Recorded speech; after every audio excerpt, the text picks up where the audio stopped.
If you go carrying pictures at Sherman Mao, you ain't gonna make it with anyone anyhow.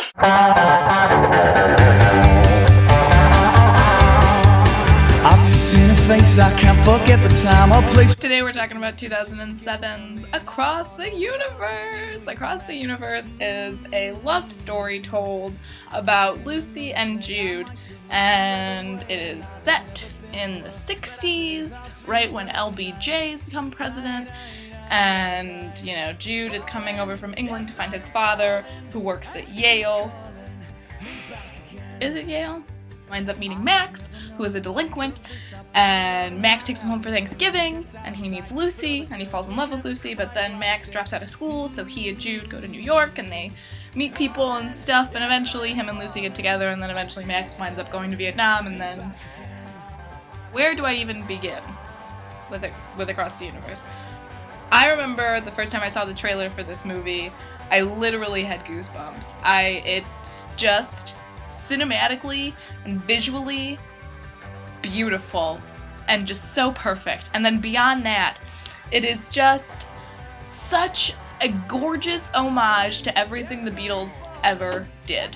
What I love most about this movie is that it spans the Beatles' entire career. That we start with the basic, beautiful, like, early 60s stuff with I Wanna Hold Your Hand, and then we just get into this super trippy, crazy Across the Universe stuff and like Sgt. Pepper's things, and the way the movie transitioned with their career.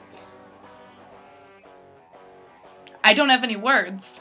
I have no words for it because it's just breathtaking.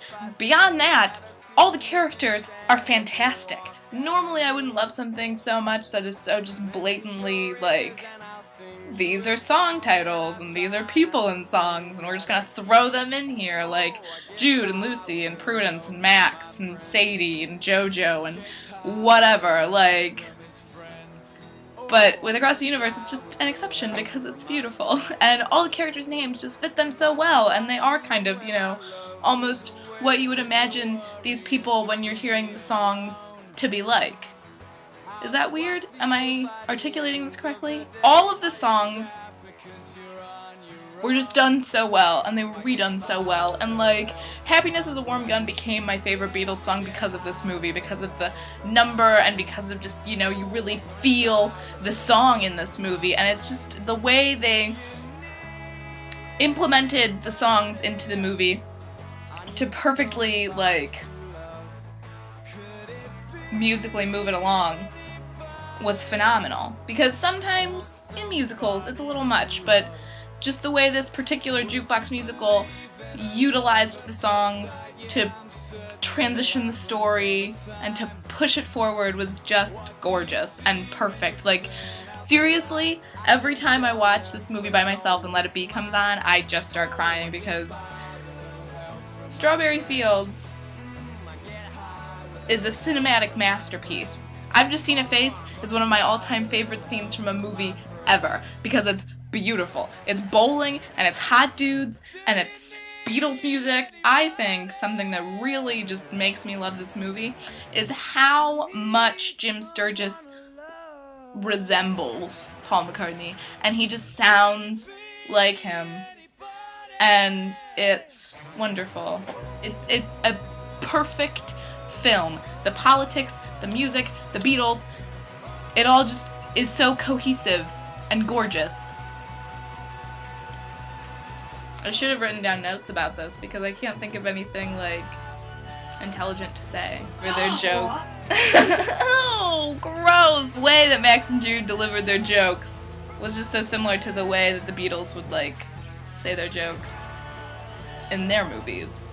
And it was great when they had jokes to deliver. It was just such a well-written movie, and it was just so good. The costumes were perfect. Bono is so sexy. Jim Sturgis, my God!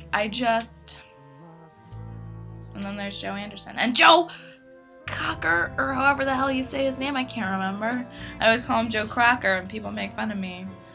I'll never stop loving the beautiful harmony at the very end of With a Little Help from My Friends, because just the way they sing it, they just sound drunk. And it's perfect. I'm so in love with Jim Sturgis. It's not even funny. They had put a fart machine into my sleeping bag.